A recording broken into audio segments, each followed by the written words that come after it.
বন্ধুরা welcome to my channel Tech Online. বন্ধুরা আমরা জানি বিকাশ হলো একটা ডিজিটাল সেবা যার মাধ্যমে আমরা খুব সহজে টাকা পাঠাতে পারি এবং টাকা আনতে পারি। বিকাশ অ্যাকাউন্টকে আপনি সিকিউর রাখার জন্য বা হ্যাকারদের হাত থেকে বাঁচানোর জন্য আপনার পাসওয়ার্ড বা পিন কোডটাকে কিছুদিন পর পর পরিবর্তন করতে হয়, বা এমনও হতে পারে আপনি পিন কোড বা পাসওয়ার্ড অন্য কেউ জেনে গেছে বা আপনি চাচ্ছেন যে এই পাসওয়ার্ড বা পিন কোডটা রাখবেন না, অন্য নতুন আরেকটা পাসওয়ার্ড দিবেন। তো এই ভিডিওতে আমি আপনাদেরকে দেখাবো যে আপনি কিভাবে খুব সহজে পাসওয়ার্ড বা পিন কোডটাকে আপনি পরিবর্তন করবেন। আমার ভিডিওটা দেখতে থাকুন। আপনি যদি আমার চ্যানেলে নতুন এসে থাকেন এবং সাবস্ক্রাইব বাটনটা যদি লাল দেখতে পান তাহলে সাবস্ক্রাইব বাটনে ক্লিক করুন। আপনি আপনার মোবাইলের ডায়াল অপশনে যাবেন, ডায়াল অপশনে গিয়ে আপনি টাইপ করবেন *247#, তারপর সেন্ড করবেন।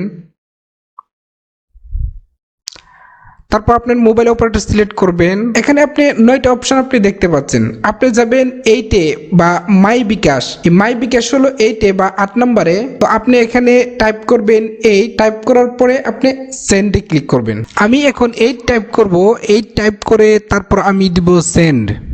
তো আমি 8 টাইপ করে সেন্ড দিলাম। এখানে আপনি দেখতে পাচ্ছেন যে অনেকগুলো অপশন। তো এখানে 3 নম্বরে আপনি দেখতে পাচ্ছেন যে চেঞ্জ মোবাইল মেনু পিন। আমরা এখানে যাব। তো এখানে যাওয়ার জন্য চেঞ্জ মোবাইল মেনু পিন যেহেতু 3 নম্বরে, তো আমি এখানে টাইপ করব 3, তারপর দিব আমি সেন্ড। তো আমি এখন 3 টাইপ করব, টাইপ করার পরে আমি সেন্ডে ক্লিক দিব। তারপর এখানে বলা হচ্ছে এন্টার ওল্ড পিন। আপনার আগের পিন নাম্বারটা এখানে টাইপ করবেন, টাইপ করার পরে দেন আপনি সেন্ড দিবেন। এখানে বলা হচ্ছে যে enter a 5 digit new pin, অর্থাৎ 5 ডিজিটের আপনি এখানে নতুন পিন নাম্বার আপনি টাইপ করতে হবে। টাইপ করার পরে দেন আপনি সেন্ড দিবেন। সেন্ড দেওয়ার পরে ঠিক একইভাবে আবার আপনার 5 ডিজিটের নতুন পিন নাম্বারটা আবার আপনাকে দিতে বলবে, দিয়ে আপনি সেন্ড দিবেন।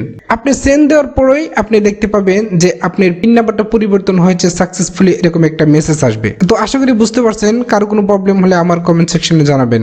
Thanks for watching.